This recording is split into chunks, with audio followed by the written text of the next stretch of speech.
탈모는 생존의 문제입니다. 건강보험 적용할 수 있도록 해보세요.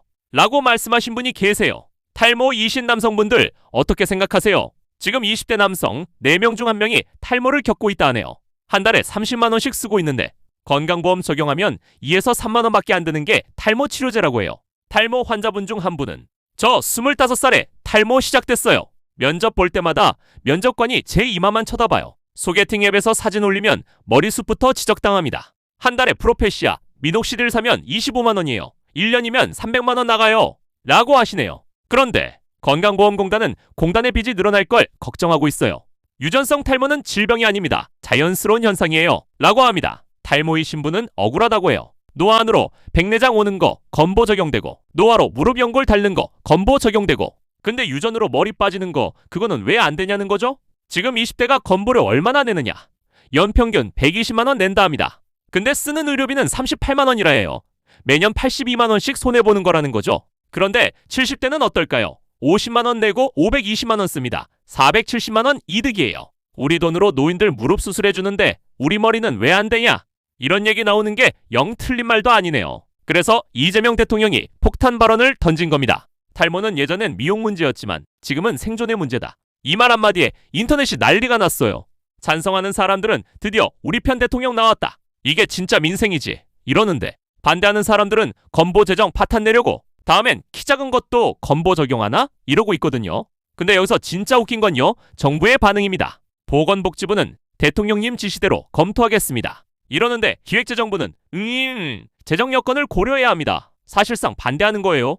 같은 정부인데 완전히 쪼개진 겁니다. 이게 지금 대한민국 정부의 현주소예요. 근데 여기서 제가 진짜 중요한 얘기 하나 해야 될 것 같아요.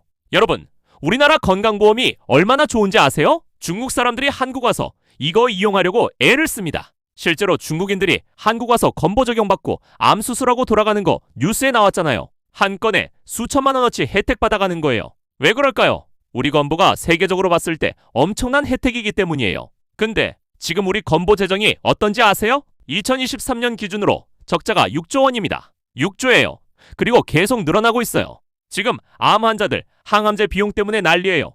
돈 없어서 치료 못 받는 사람들 많아요.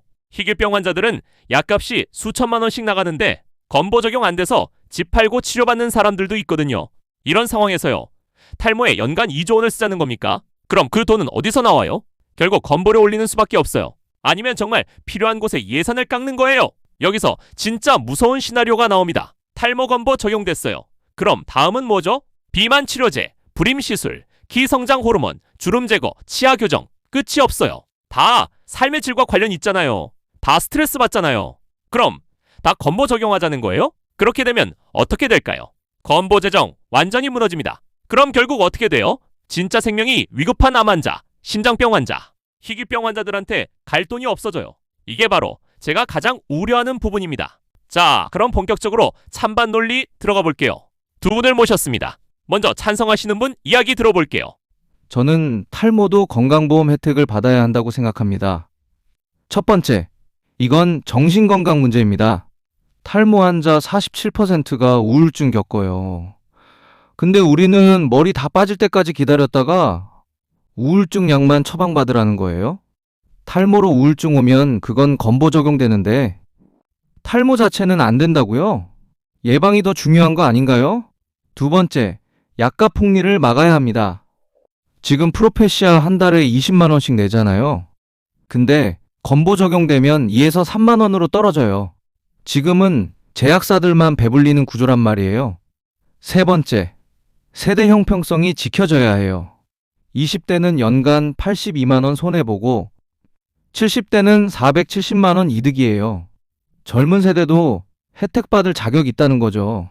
잘 들었습니다. 그럼 이제 반대쪽 이야기도 들어볼게요. 저는 탈모 건보 확대 반대합니다. 첫 번째, 이건 질병이 아닙니다. 의학적으로 유전성 탈모는 질병이 아니에요. 생명에 지장도 없어요. 성형수술도 건보 안 되는데 왜 탈모만 되냐는 거죠. 두 번째, 재정 폭탄입니다. 탈모에만 연간 2조 원 들어갑니다. 근데 지금 건보 적자가 6조 원이에요.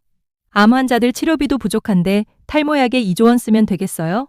세 번째, 그리고 이게 가장 중요한 건데요. 도미노 효과가 나타납니다. 탈모되면 다음은 비만, 불임, 키 성형 끝이 없어요. 결국 건보 재정 완전히 무너지고 정말 필요한 사람들이 피해본다는 겁니다. 실제로 지금도 희귀병 환자들은 약값 때문에 집 팔고 있어요.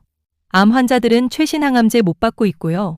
이런 사람들한테 갈 돈을 탈모약에 쓰자는 게 과연 옳은 일일까요? 해외는 어떨까요? 미국은 돈 있으면 치료하는 시스템이에요. 건보 적용 안 됩니다. 일본은 정신과 진단받으면 일부 보험 적용되는데요. 절차가 까다로워서 실제론 거의 안 써요. 영국도 원형 탈모만 되고 유전성 탈모는 안 돼요. 전 세계 어디도 유전성 탈모를 건보 적용하는 나라가 거의 없어요. 왜 그럴까요? 다들 재정 문제 때문입니다. 한번 문 열어주면 끝이 없다는 걸 알기 때문이에요. 근데 여기서 또 하나 짚고 넘어갈 게 있어요. 중국인들이 왜 한국 와서 우리 건보 이용하려고 하겠어요? 자기네 나라보다 우리가 훨씬 좋으니까 그러는 거잖아요. 이 소중한 제도를 우리가 지켜야 하는 거 아닐까요? 무분별하게 확대하다가 다 같이 망하는 거 아닐까요? 두 분 말씀 잘 들어보셨죠? 자, 이제 여러분이 선택할 시간입니다. A안, 건보 적용 찬성, 탈모도 질병이다. 젊은 세대의 삶의 질을 보장하라. B안, 건보 적용 반대, 재정 파탄 막아야 한다. 진짜 생명이 달린 병부터 챙기자. 솔직히 말씀드릴게요. 저는 B안에 더 가깝습니다. 왜냐고요? 최신 혁신 신약 표적 치료제, 면역 항암제, CART 치료제 등 해외에서 먼저 사용된 약제로 약가가 매우 높아 건강보험 심사평가원의 급여 적용 심의 단계에서 협상이 결렬되거나 급여화까지 오랜 시간이 소요되어 비급여 항목으로 남아있는 경우가 많습니다. 대표적으로 림파자, 타그리소, 에너투, 트로델비 등 일부 표적 치료제와 면역 항암제가 급여 확대 논의 중이며 환자 부담이 커서 치료 중단으로 이어지기도 합니다. 이렇듯 암 환자도 돈 없어서 치료 못 받고 있어요. 희귀병 환자가 약값 때문에 집 팔고 있어요. 이런 사람들한테 먼저 혜택이 가야 하는 거 아닐까요? 탈모가 힘들다는 거 압니다. 저도 이해해요. 근데 생명이 위급한 사람과 비교하면 우선순위가 명확하지 않나요? 건보 재정이 무한정인 게 아니에요. 한정된 돈으로 누구를 먼저 살릴 건지 이걸 정하는 게 건강보험이에요. 탈모약에 2조 원 쓰면 그만큼 다른 데서 돈을 빼야 돼요. 그럼 누가 피해를 볼까요? 결국 정말 아픈 사람들이에요. 근데 여러분 생각은 다를 수 있어요. 그래서 댓글로 여러분 의견 듣고 싶습니다. 찬성하시는 분들 찬성 쓰고 이유 남겨주세요. 반대하시는 분들 반대 쓰고 이유 남겨주세요. 사실 이 논쟁의 핵심은 탈모가 아니에요. 진짜 문제는 딱 하나입니다. 한정된 건보 재정으로 누구를 먼저 살릴 것인가. 지금 우리 건보는 이미 적자예요. 외국인들까지 와서 혜택 받아가고 있어요. 이런 상황에서 적용 범위를 계속 늘리면 어떻게 될까요? 결국 모두가 피해를 봅니다. 정말 필요한 사람도 그렇지 않은 사람도 다 같이 무너져요. 건강보험은 만능이 아니에요. 우리가 지켜야 할 소중한 자산이에요. 그래서 저는 묻고 싶습니다. 우리는 이 제도를 지킬 건가요? 아니면 무너뜨릴 건가요? 이 영상이 도움이 되셨다면 좋아요, 구독 눌러주세요.